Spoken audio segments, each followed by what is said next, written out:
What's up mga kaibigan? Magandang araw po sa ating lahat, magandang gabi sa lahat po ng kaibigan nating OFW sa ibang bansa siyempre, no? At sa iba't ibang dako ng ating bansa all over Archipelago, mga kaibigan. Kita nyo o narinig ang tunog, matindi mga kaibigan.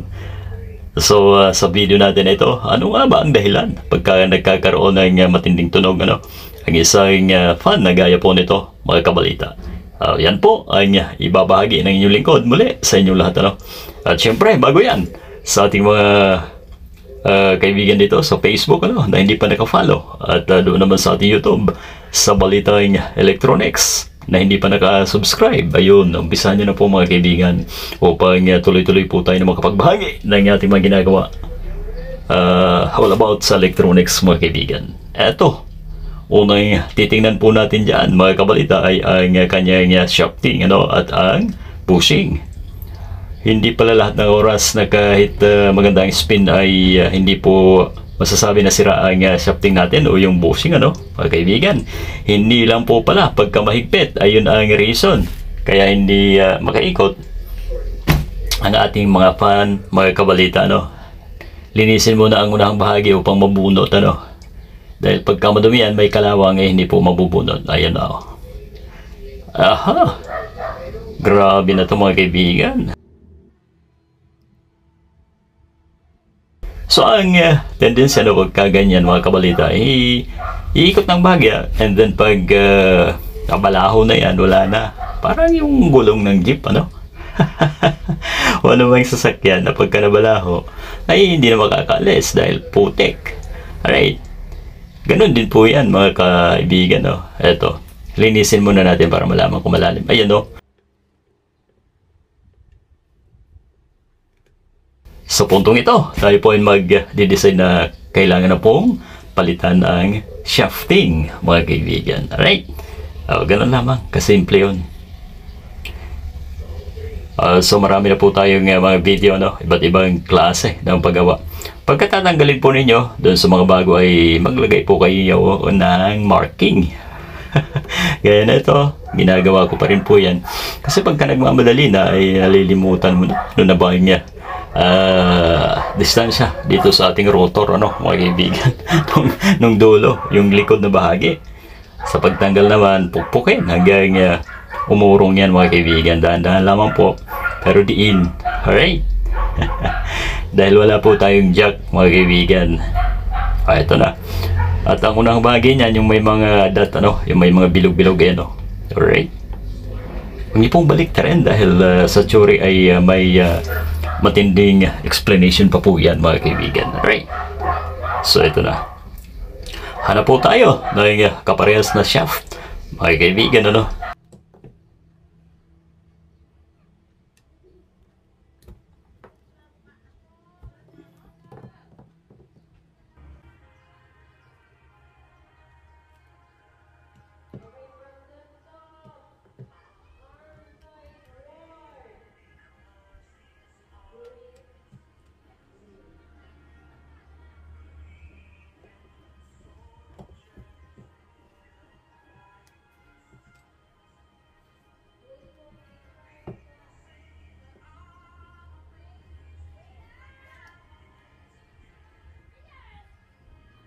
So yun po ang mga dapat na i-consider po natin, mga kaibigan. Alright?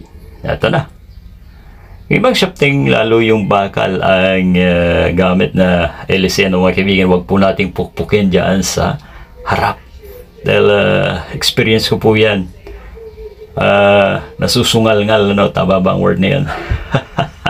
Nayuyupi at napakahirap na po isalpak doon sa bakal na LC, mga kaibigan. So, doon sa likod pwede.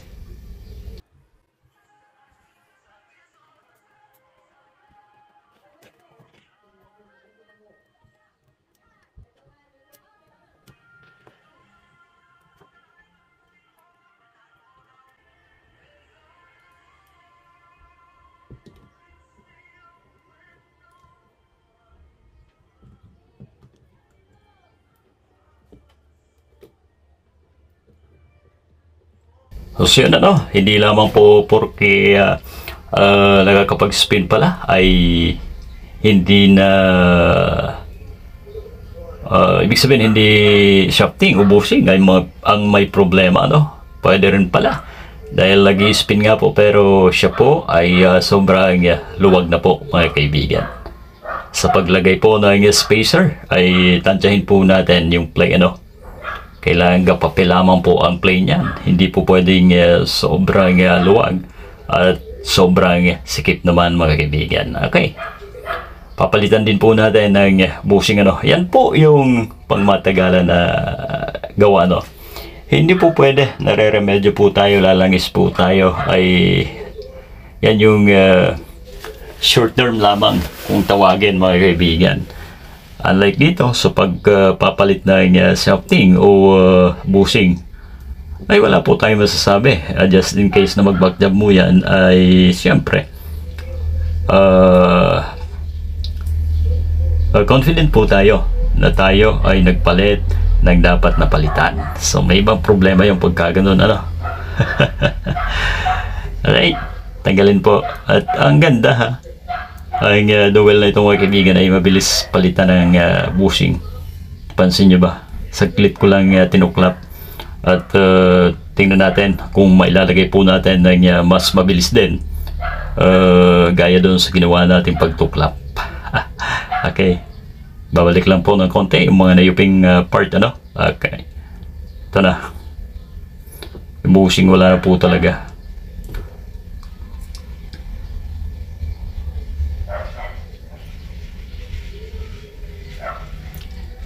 So sa mga manunod po natin, ano, kung masusundan po ninyo ang mga videos po natin na iba't iba ang kwento, kahit yan ay pare-parehas na fun, ay wika nga po natin ay iba't iba ang identity ng pagkasira, mga kaibigan, ano. Okay.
Yun, tuklapin po natin ulit.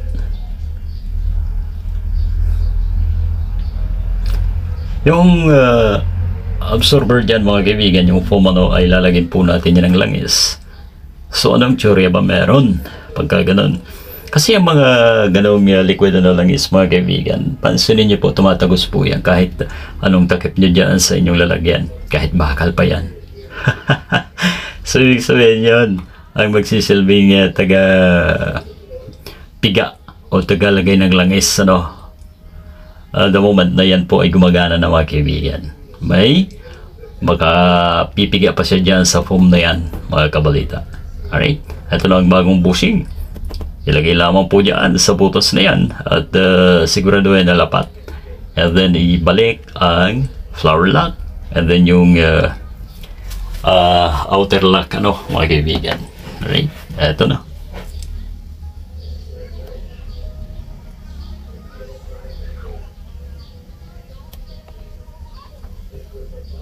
So ayos din. Magaan lamang, hindi tayo masyadong pinagpawisan dito, mga kaibigan, no? Okay. Siyempre ituwid, ano, pagka medyo na, ano, ang bushing, mga kaibigan. Ayan, pinukpok ko po para pang finale, ano, lumapat. yung pagtuwid ng bushing upang pagsalpak natin ng kabuhan ay nakatuwid na po siya. Alright? Dahan-dahan po sa paglagay ng ating stator, mga kaibigan, yung motor. Dahil once na yun ay nagasgas, yari kang bata ka, dahil sabi na may-ari sa'yo nung dinala ko ay umuugong. Ba't ngayon ay wala nang imik? So, delikado. And singitan pa rin po natin ng langis dyan sa gilid. Right.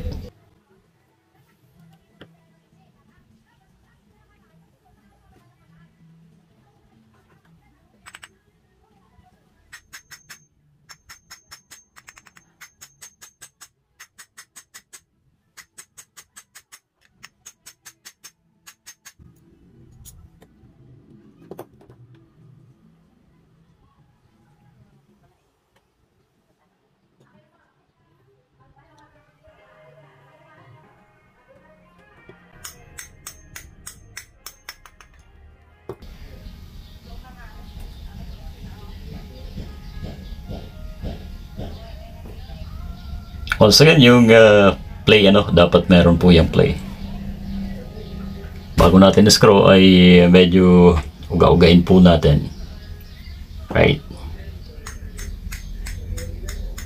At ang estilo po ng inyong kaibigan, ng inyong lingkod, pagka nagkadalawang screw na po ako, basta lapat siguraduhin lapat para maiwasan na magbaklas ulit ng ating motor, mga kaibigan. Ay test na muna.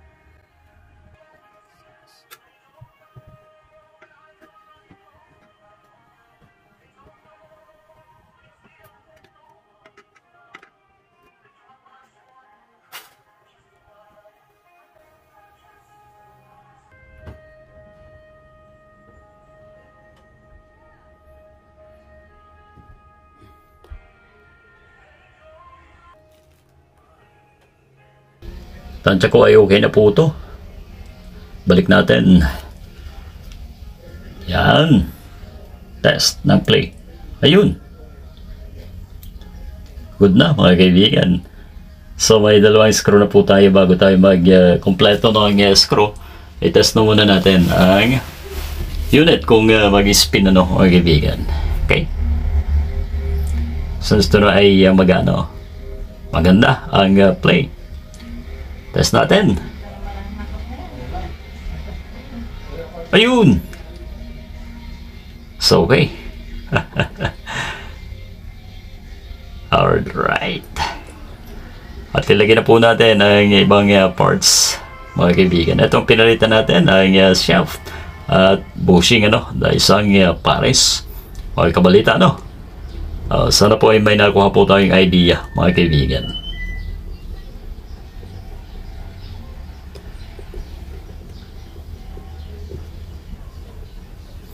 So doon sa may mga katanungan, mga kabalita, pwede po tayong mag-comment dyan sa ating babang parte ng ating video na ito upang kahit paano ay mapaglingkuran po kayo ng maayos. Okay, mahiya.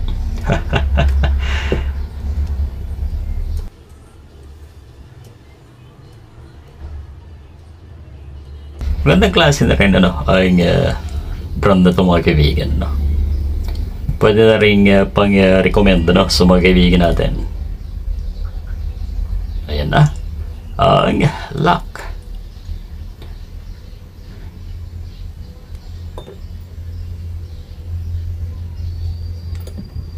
Ito na, mga kaibigan, dadako na po tayo sa ating final touch, mga malkong kabalita. At muli po, ang pinalitan lamang po natin dito ay ang shafting at ang bushing na maingay. So wala nang kaingay-ingay, mga kabalita, talagang parang isang misis na nabigyan ng maraming pera dahil bagong sahod si Mister. So thank you so much for keeping my company, mga kaibigan. At syempre, sa mga hindi pa naka-subscribe ulit sa ating YouTube, ang Balitang Electronics, mga kaibigan, ay subscribe niyo po ang ating channel at pindutin nyo rin ang ating notification bell upang updated po tayo sa lahat ng ating mga video.